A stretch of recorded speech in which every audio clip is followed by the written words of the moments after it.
The greatest answer to that kind of stuff is to just get him to watch a video. Writers are so technocratic and so invested in this third-way neoliberalism agenda.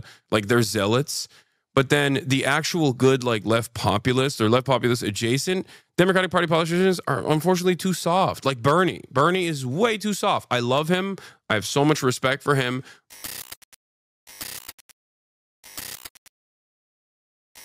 Are you afraid of people learning the truth? You say it's okay to talk.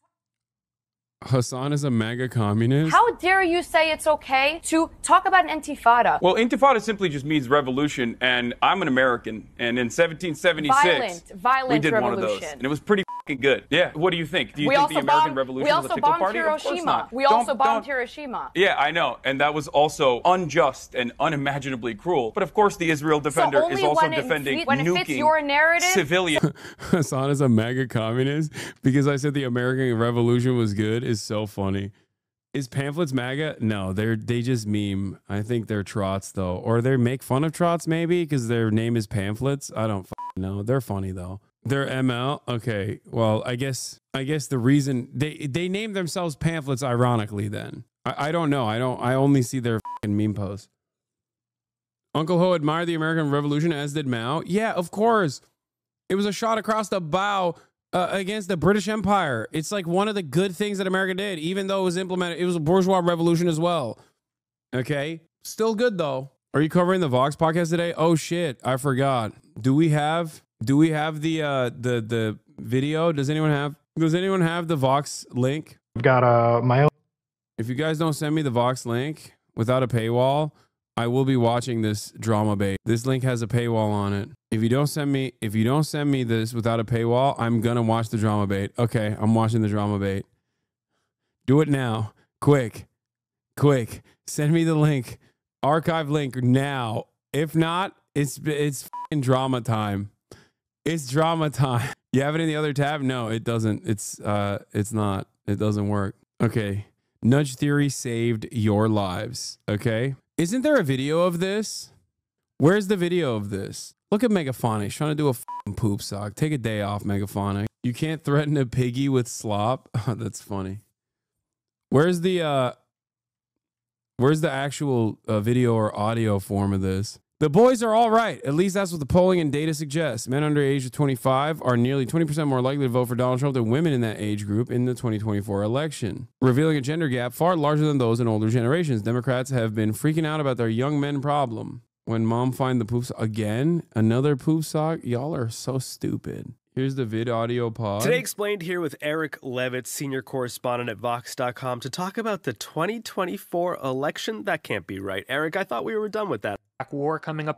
No, this is the older one. I did a new one. What is alt-right always attack you by posting your cosplay pics? Just asking. Pamphlets is not alt-right. They cut a TikTok from it.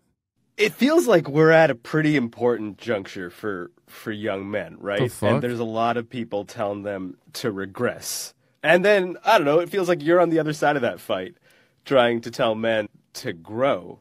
I think that the reason why the right is so successful at capturing the attention of young men in particular is because they're taking a lot of the worst aspects of the hopelessness that everyone in the next generation is experiencing. And right-wing commentary is like a warm blanket that you can surround yourself with that says you're right to be angry, and you should be angry at vulnerable populations. You should be angry at people who have no power over you. And then if you dominate them a little bit, then that gives you a little bit of power, right? What is your read on why this male optimization getting, really beefed up has like a left-right divide? And what is that divide about? A lot of these guys, they don't think too hard about politics. If you don't really think about things too much, you kind of find yourself susceptible to social conditioning. And that does have a right-wing slant. The whole common sense narrative. It's like, oh, this is just common sense. I don't understand. Two genders, common sense. You didn't put a lot of thought into it. That's just what you learned your entire life. So, of course. I guess the other reason is because self-improvement can turn into hyper-individualism very quickly, which is also another incredibly American attitude in general. It feels like What do the comments say? Hasan is the only person on the left is actually points out the villains making our lives miserable. Hasan is really not much better at all. Thank you for your informed opinion, Big Cheese 69 poop. The polls are clear on this topic. Gen Z are more progressive than millennials, except for white Gen Z men who are slightly more conservative than white millennial men. Can't get over Hasan's weird rape comments. Plenty of other commentators have plenty to add without that dark layer. Just search it up. It's been there for a long time. Big Cheese 69 poop back in there. When he said that doesn't justify gender, that's the wild take you're talking about. No, my fault for being vague. I mean, when he jokes that it would be good for the girls from rich families to be by guys from rich families. No, I did not say that. I like that it's just people are like, I'm mad at Hasan. Why are you mad at Hasan? I'm mad at Hasan about this thing that I made up. Okay, well, what can I do? You made it up. You're hallucinating. No. That's the different made up thing. I'm gonna say another made up thing instead. Last Cannondale and Avonton. This ad is to tell you you can now. God damn, they put hella ads on that. This is Today Explained. I'm Hasan Piker, also known as HasanAbi online. I go by many names. I mean, you did make that joke, bro. This is what I mean, brother. This is why I'm saying what I'm saying. That like with fans like this, why would I ever need a sea of haters? You know what I mean? No, I did not. I did not. When responding to a anti-Title IX university, I said it's better off that people who are going to a pro university are volunteering to cordon themselves away from the rest of the general population. That's what I said. I did not say it's awesome or what you're claiming I said. This is it. This is the point. Yeah, I said it's better that these people are volunteering to go to rape university when the video that I was watching was talking about how they were doing a pro university, which is really interesting because that university actually had out on it where that has happened a shit ton, as a matter of fact. You're getting shaken now. You're getting shaken like a baby. Get shook, stupid. No, he's not going to say the classic line, oh, I didn't know that's what you said. It would be akin to people thinking that I genuinely want to rendition all the perverts in the Florida and dump it into the ocean because of my Florida Project meme. Why? Why is it that people have to literally go, I don't like you, so I'm gonna rob everything that you've said of its context and nuance. Anyway, he's not gonna say, I mean, he's not gonna respond to this. He's instead going to probably double down and complain later. Let's continue. On Twitter, Hasan D. Piker on TikTok, but HasanAbi primarily on Twitch. I'm live on Twitch every day from 11 a.m. Pacific time, usually around 7 p.m. to 8 p.m. Pacific time, every single day, 7 days a week. No matter where I am around the world, I try to hit that same time frame. And yeah, I'm a political commentator. People call me many different things. Radical, sometimes even a terrorism lover. Just, you know, slander to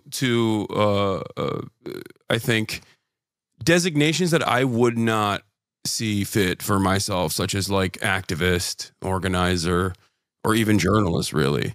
You are doing a lot of stuff and spending an enormous part of your day making yourself available to people on live streams, on social media.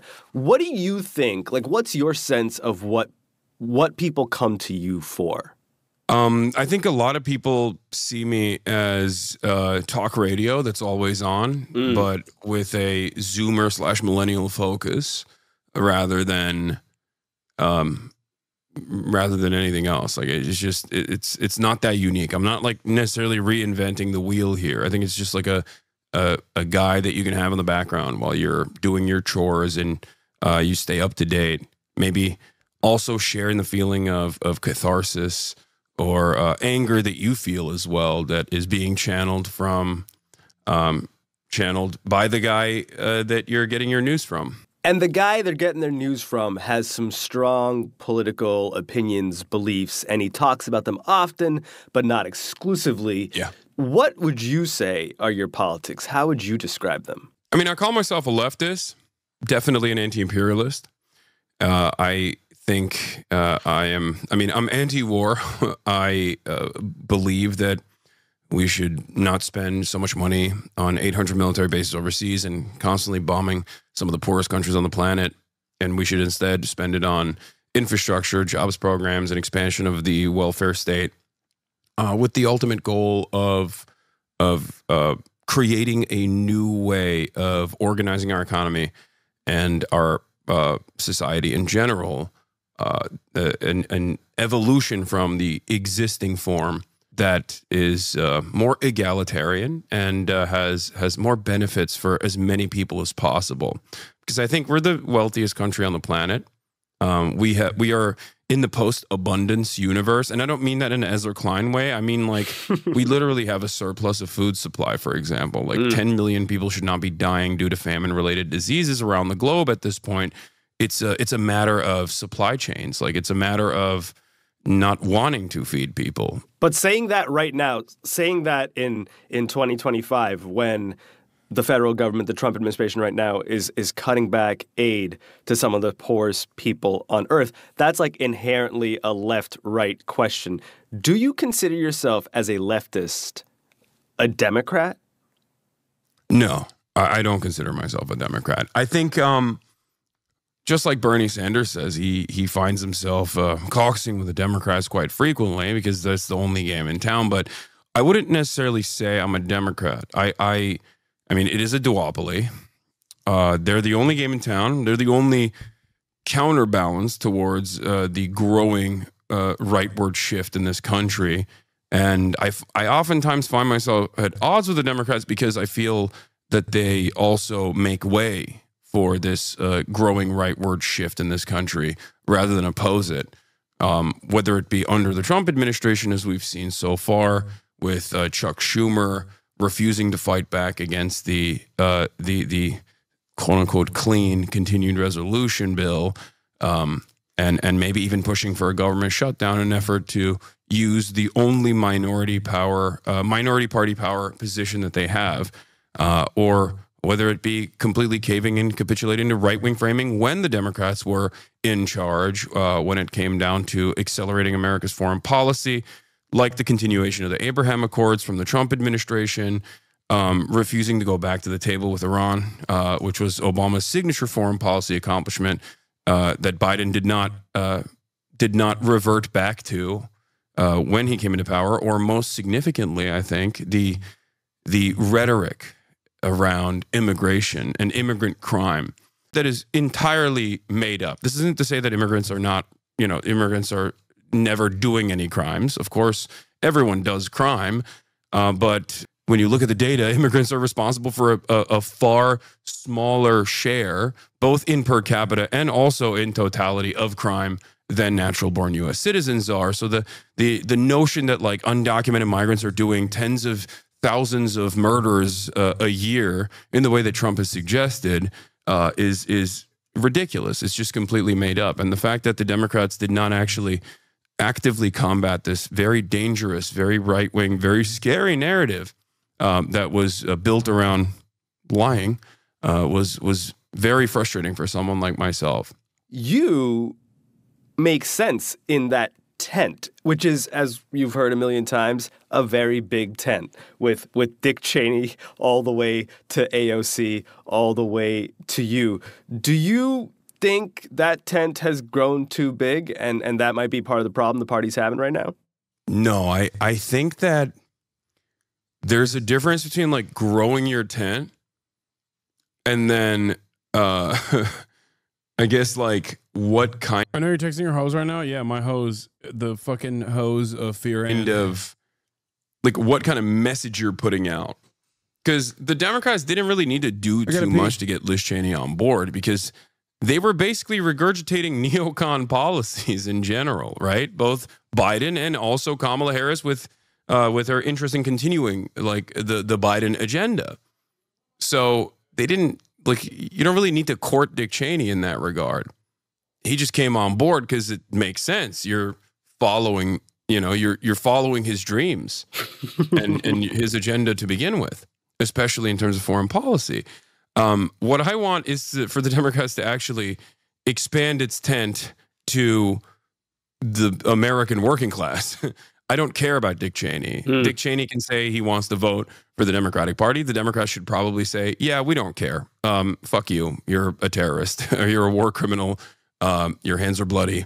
Of course, they're not going to say that. But actually, Dick Cheney is the one person that you could probably say that about. And like most people would be like, yeah, that's fine.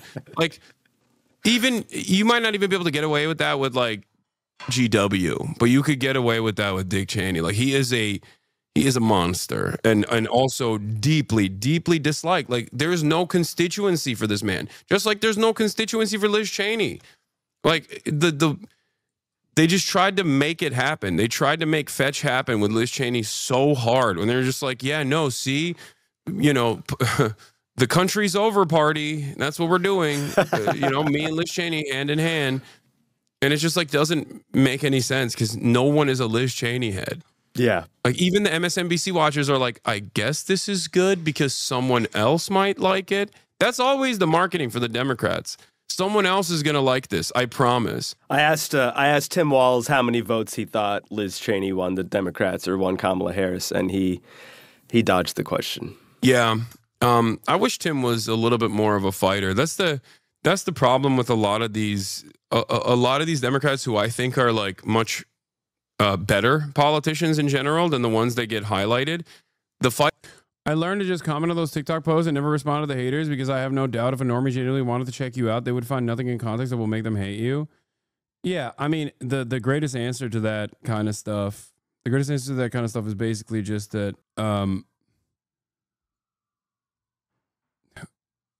what the fuck am my brain pooped, sorry.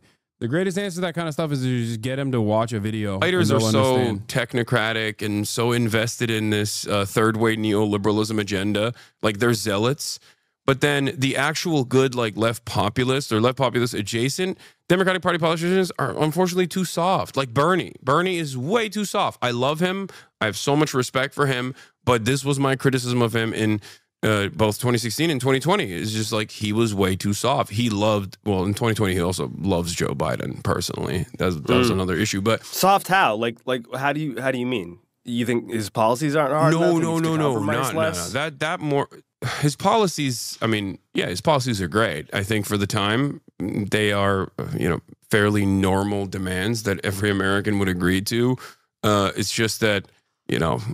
The entire media apparatus, and I would say that the party apparatus considers it to be like a Maoist third worldist position or something. When they're like, "Hey, can we get like social democracy Nordic style?" And they're like, "You want to kill every landlord?" I think like it's insane the way they treat the most basic stuff that every other competent OECD nation offers unconditionally to all of their citizens.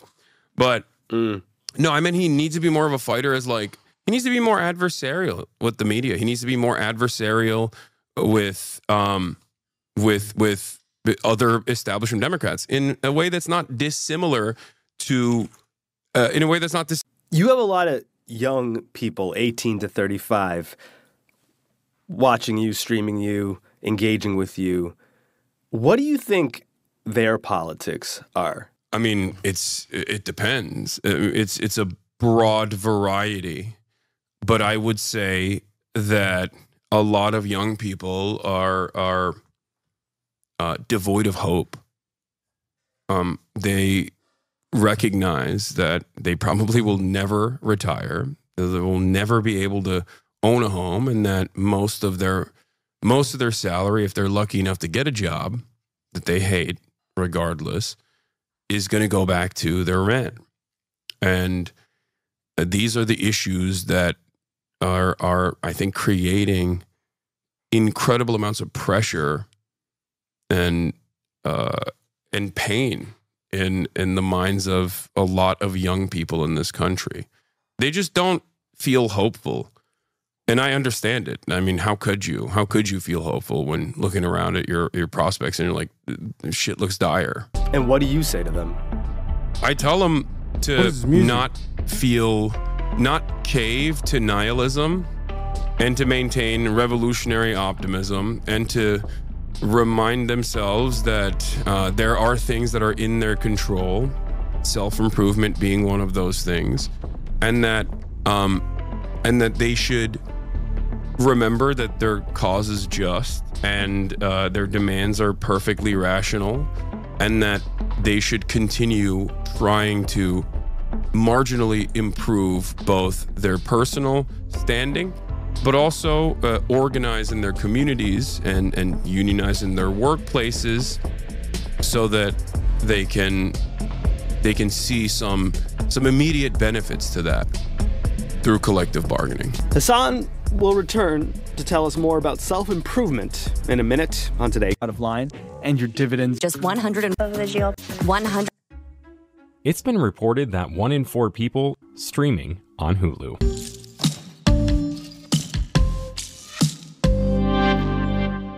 Today Explained is back with Hasan Piker. If you've never seen him, he is jacked. And we don't usually ask our guests about their appearance, but we kind of felt like we had to with Hasan because it's a big part of his persona. So, here we go.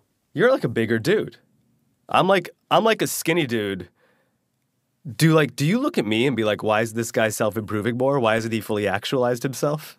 No, not at all. I mean, first of all, self-improvement doesn't mean like reaching a final stage or anything. It means like improving yourself in both invisible and visible ways and bettering yourself from where you were the day prior. It has nothing to do with like where you have gotten to. I mean, it's great. It's definitely fantastic for your confidence if you do improve yourself and then you start seeing those benefits. But, you know, it has nothing to do with like the way you look right now. There's nothing wrong with the way you look. You look great. Thank you so much. You're very handsome. You look great too. You're very handsome as well. What's your protein intake? Is there a lot of protein going on? Yes. I consume about 200 at a minimum 220 grams of protein every day. Amazing. Yeah. I mean, it's all right. I eat a lot of chicken. I love chicken, so it's fine. Just straight white chicken breasts every day. How much do you feel like being kind of yoked is like part of your draw and your persona?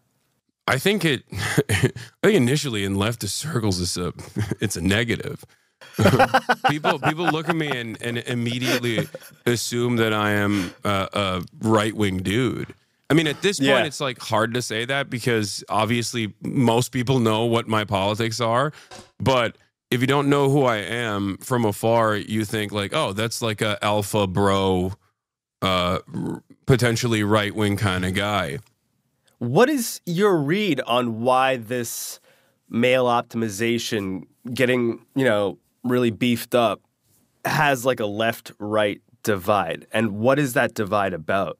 I mean, I think there's a bunch of different reasons for it. But I mean, I think like a lot of these guys, they don't think too hard about politics. And then they find themselves trapped in this right-wing bubble. And then I think that they just like associate that with, they associate like self-improvement and self-help with that in general. It's not, self-help inherently is not like a, I've had leftists immediately act like PvP has been turned on for revealing that I lift law.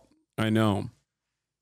You paint your nails how? I mean, the part of the reason why I do that is so that people don't think that I'm an intimidating presence.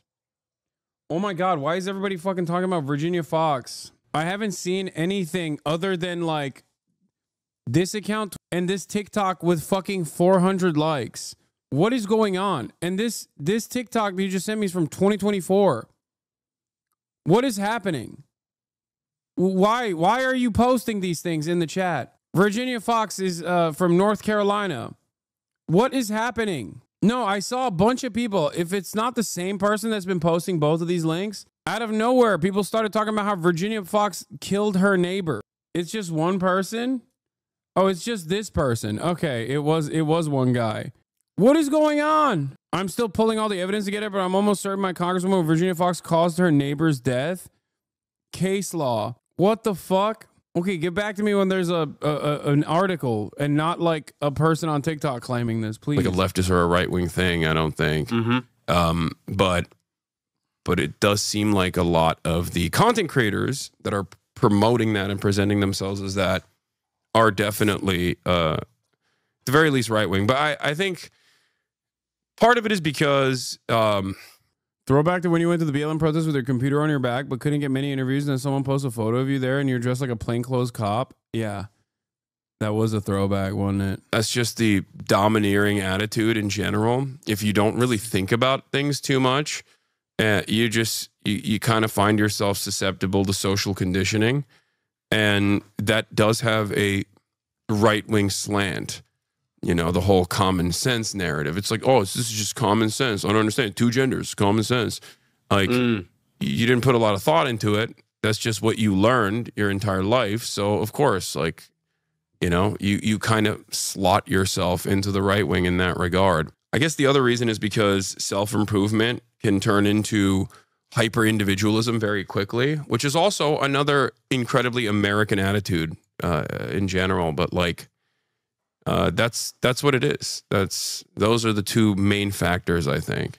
And you try to couple self-improvement with helping others, which feels really critical in this moment where a lot of people feel lost, but that leads to them becoming more inward, introverted, even angry.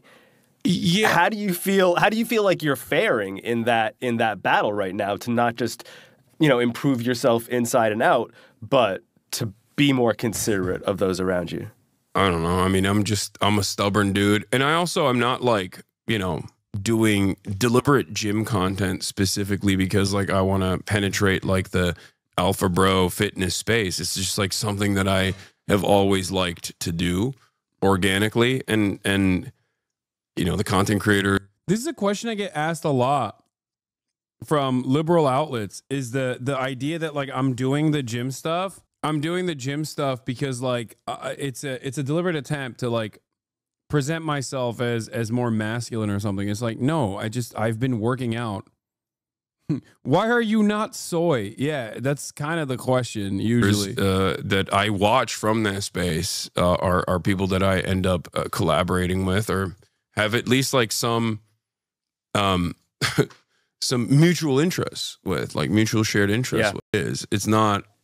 It's not me just being like, ooh, if I work out and like present myself as this guy, then, you know, more alpha bros will listen to me. Because a lot of people will still, especially something I've seen online, is that like people would rather hear your output and then make up their mind. Would you call any of your interests inorganic? No, of course not. Why would any of my interests be inorganic that I'm like forcing myself to appreciate shit? I can't even force myself to listen to music. You know what I mean? I spend every waking moment thinking about politics, talking about politics. And in the moments where I'm not doing that, I'm doing either gym shit or anime, you know what I mean? Or playing video games. Like those are the things I genuinely like. I see no reason to fake it. There's nothing to fake. Rather than like look at you or genuinely understand whether you care about certain things or not. Like there's this phenomenon online where like Ben Shapiro says the masculine things, so he's more masculine than someone like myself. I'm soy, I'm gay, I'm lame, because I think you shouldn't be mean to trans people. Yeah. Ben, on the other hand, is mean to trans people, and that means you're alpha. It's like, what the fuck are you talking about? He's like 5 foot, you know? I think that the reason why the right is so successful at capturing the attention of young men in particular is because they are at they're taking a lot of the worst aspects of the hopelessness that I was just talking about, that everyone in the next generation is experiencing. And right-wing commentary is like a warm blanket that you can surround yourself with that says you're right to be angry, and you should be angry at vulnerable populations. You should be angry at people who have no power over you. And then if you dominate them a little bit, then that gives you a little bit of power, right? It reminds me of was it the LBJ quote about, you know, telling the lowest white man that he is higher than any black man. If you can convince the lowest white man he's better than the best colored man, he won't notice you're picking his pocket. Hell, give him somebody to look down on, and he'll empty his pockets for you. I mean, we see different versions of that even today, more evolved versions of that with like, Okay, he made it seem like he came up with it on the spot. He Googled it in the conversation. DEI. People will be like, Bill Burr's wife is a DEI wife, and I'm like, what do you mean by that? DEI wife? DEI wife. Oh, is it because she's a black woman? Is that why you're saying DEI wife? Yeah. He seems to really love her. But I think what you're getting at here is the vision that the right is selling to young men is very compelling because it doesn't necessarily involve growth or progress. It just affirms what they already believe, or maybe what their fathers and their fathers before them believed. But you seem to do something special, which is you create an alternate vision for young men, for young people. And it bummed me out a little bit when you said the vibe that you get from most young people is that they're losing hope, because that's a shitty place to be when you're young. What keeps you hopeful? The one area of hope that I have right now is the momentum that I've seen from AOC and Bernie Sanders, who are going out and speaking in front of tens of thousands of people that may have not even Bernie Sanders in the primaries, right? Like people from all different walks of life that are, both Democrats and maybe even some not Democrats, coming together and being like, yeah, everything is messed up. We need to do something about it. So there's definitely a lot of interest, I think, right now amongst the American working class to change things. Some people have associated that change with Donald Trump. I find that kind of change to be worse because I think Donald Trump is further breaking the system that was broken previously prior to this. But the fact that some people recognize that there must be a different mechanism for change, and they find Bernie to be a vehicle for that is somewhat positive. But it entirely depends on where it goes from here. Does the Democratic Party turn around and go, okay, we got to do that. Enough with this, third way neoliberalism. Enough with the zealotry that we've demonstrated. Constantly talking about true market centrism hasn't been tried. True neoliberalism hasn't been tried yet. It will happen one day. We will unleash the markets and we will free the people. It will be amazing. True neoliberalism cannot fail. It can only be failed. Like this kind of attitude is ridiculous. And I think it's academic, it's smug, it's elitist, and it's wrong. It's demonstrably wrong.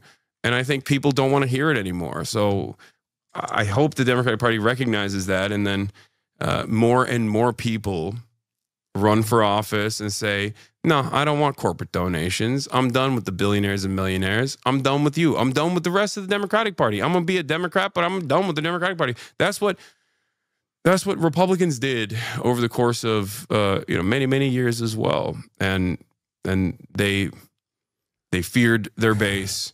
So when it's Hasan talking, Hasan doesn't pause. Are you guys bored? Do you not want me to listen to this? I mean, it's already over. All right, whatever. We'll move on.